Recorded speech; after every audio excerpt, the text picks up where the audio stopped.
नमस्कार। आज हम एक बहुत ही दिलचस्प सफर पर निकलने वाले हैं। हम जानेंगे आनुवांशिकता के बारे में। मतलब वो क्या चीज है जो हम बनाती है। ये एक ऐसी कहानी है जो सचमुच हमारे डीएनए में ही लिखी हुई है। तो चलिए एक बहुत ही मजेदार सवाल से शुरू करते हैं।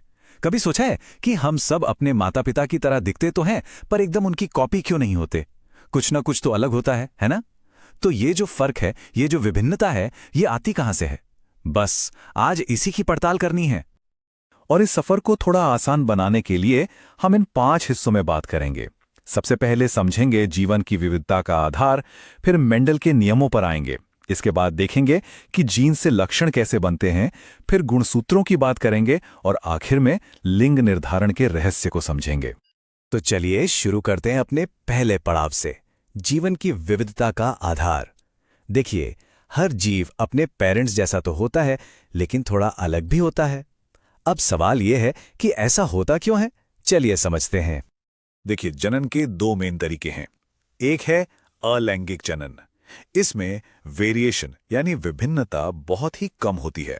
ऐसा समझ लीजिए कि ये एक फोटोकॉपी मशीन की तरह है जो एकदम सटीक कॉपी बनाती है। बस डीएनए कॉपी होने में कोई छोटी मोटी गलती हो जाए तो थोड़ा बदलाव आ जाता है। वहीं दूसरी तरफ है लैंगिक जनन। यहां कहानी बिल्कुल अलग है। यहां 2 अलग अलग जीवों का डीएनए मिलता है, जिससे वेरिएशन की संभावना बहुत ज्यादा बढ़ जाती है। और सच कहूं तो यही विविधता तो जीवन का असली मजा है। लेकिन सवाल यह है कि ये वेरिएशन इतना जरूरी क्यों है? भाई, ये इसलिए जरूरी है क्योंकि यही एवोल्यूशन यानी जैव विकास की नींव है। एक उदाहरण से समझते हैं। मान लीजिए कुछ बैक्टीरिया हैं जिनमें गर्मी सहने की ताकत है। अब अगर माहौल गर्म हो जाता है तो क्या होगा? जिन बैक्टीरिया में ये खास गुण हैं वो बच जाएंगे और बाकी खत्म हो जाएंगे। बस इसी तरह प्रकृति सबसे फिट गुणों को चुनती है और आगे बढ़ाती है। तो अब आते हैं उस इंसान पर जिन्हें आनुवंशिकता का पिता कहा जाता है, ग्रेगर मेंडल। इन्होंने ही वो बुनियादी नियम दिए जिनसे हमें पता चला कि हमारे गुण, हमारे लक्षण एक पीढ़ी से दूसरी पीढ़ी तक जाते कैसे हैं। मेंडल ने अपने एक्सपेरिमेंट्स के लिए चुना मटर के पौधों को। क्यों? क्योंकि एक तो ये आसानी से उग जाते हैं और दूसरा इनके लक्षण बड़े साफ साफ दिखते थे। जैसे पौधे की ऊंचाई, या तो पौधा लंबा होगा या बौना, बीच का कोई हिसाब नहीं। तो चलिए देखते हैं कि मेंडल ने आखिर खोजा क्या। सबसे पहले उन्होंने क्या किया? एक शुद्ध लंबे पौधे का क्रॉस कराया एक शुद्ध बौने पौधे से। इसे हम कहते हैं पहली पीढ़ी या F1 जनरेशन। अब कॉमन सेंस तो यही कहता है कि शायद कुछ पौधे लंबे होंगे और कुछ बौने, है ना? लेकिन नतीजा बड़ा हैरान करने वाला था। F1 पीढ़ी में जितने भी पौधे हुए वो सब के सब लंबे थे, एक भी बौना नहीं। ऐसा लगा जैसे बौनेपन वाला गुण तो कहीं गायब ही हो गया। तो सवाल ये उठता है कि वो बौनेपन वाला लक्षण आखिर गया कहां? क्या वो खत्म हो गया? यहीं से मेंडल की असली खोज शुरू होती है। फिर मेंडल ने F1 पीढ़ी के उन्हीं लंबे पौधों का आपस में क्रॉस कराया और पता है क्या हुआ? F2 पीढ़ी में बौने पौधे वापस आ गए। लगभग 3/4 पौधे तो लंबे थे, लेकिन 1/4 पौधे बौने भी थे। इसका मतलब साफ था, बौनेपन का गुण खत्म नहीं हुआ था, बस कहीं छिपा हुआ था। इसी से मेंडल इस नतीजे पर पहुंचे कि कुछ लक्षण प्रभावी यानी डोमिनेंट होते हैं, जैसे कि लंबापन, ये हमेशा खुद को जाहिर कर देता है।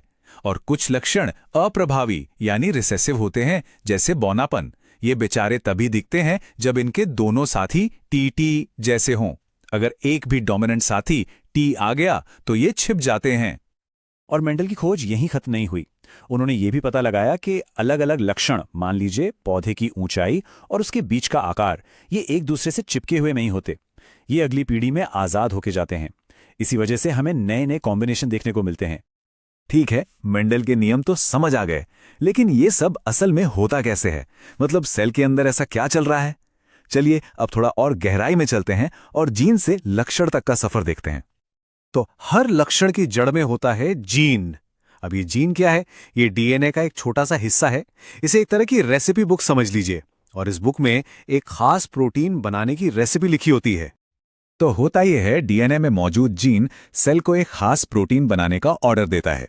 ये प्रोटीन, जो कि एक एंजाइम भी हो सकता है, शरीर में कोई खास काम करता है।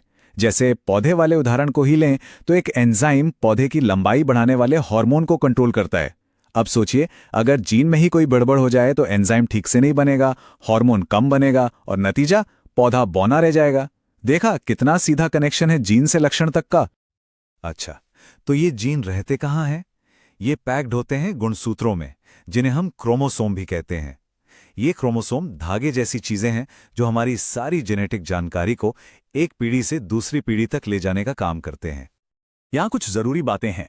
हमारे शरीर की ज्यादातर कोशिकाओं में क्रोमोसोम के 2 सेट होते हैं, एक आता है मां से और एक पिता से। लेकिन जो जनन कोशिकाएं होती हैं, यानी स्पर्म और एग, उनमें सिर्फ एक ही सेट होता है। और ये बात बहुत बहुत जरूरी है। जरूरी क्यों है? क्योंकि जब स्पर्म और एग मिलते हैं तो एक सेट और एक सेट मिलकर वापस 2 सेट बन जाते हैं। इसी प्रक्रिया की वजह से हर पीढ़ी में क्रोमोसोम की संख्या एक जैसी बनी रहती है और किसी भी स्पीशीज का डीएनए स्टेबल रहता है। चलिए, अब तक जो भी हमने सीखा है उसे एक रियल लाइफ उदाहरण पर लगाकर देखते हैं कि इंसानों में लिंग का निर्धारण यानी सेक्स डिटर्मिनेशन कैसे होता है। हमारे शरीर की हर सेल में क्रोमोसोम के 23 जोड़े होते हैं। इनमें से 22 जोड़े तो महिला और पुरुष में एकदम एक जैसे होते हैं, लेकिन जो 23वां जोड़ा है वही तय करता है कि लिंग क्या होगा। सारा खेल इसी 23वें जोड़े का है। देखिए, महिलाओं में ये 23वां जोड़ा होता है XX, मतलब 2 एक जैसे X क्रोमोसोम। वहीं पुरुषों में ये जोड़ा होता है XY, यानी एक X और एक छोटा Y क्रोमोसोम। अब इसका मतलब क्या हुआ? इसका मतलब ये हुआ कि महिलाओं के सारे एग्स में तो सिर्फ X क्रोमोसोम ही होगा, लेकिन पुरुषों के स्पर्म में आधे स्पर्म X वाले होंगे और आधे Y वाले। तो बच्चे का लिंग क्या होगा, ये इस बात पर निर्भर करता है कि पिता का कौन सा स्पर्म मां के X से मिलता है। अगर X वाला स्पर्म मिला तो X और X मिलकर बनेगी लड़की, XX। और अगर Y वाला स्पर्म मिला तो X और Y मिलकर बनेगा लड़का, XY। है ना जेनेटिक्स का एकदम सीधा साधा हिसाब। तो हमने ये तो देख लिया कि जीन हमारी पहचान की कहानी कैसे लिखते हैं, पर क्या ये कहानी यही खत्म हो जाती है? एक सवाल है सोचने के लिए। अगर जीन हमारी जिंदगी का ब्लूप्रिंट है, तो हमारा माहौल, हमारा पर्यावरण, हमारे आसपास की दुनिया, वो इस ब्लूप्रिंट में कितने बदलाव कर सकती है? इस पर सोचिएगा।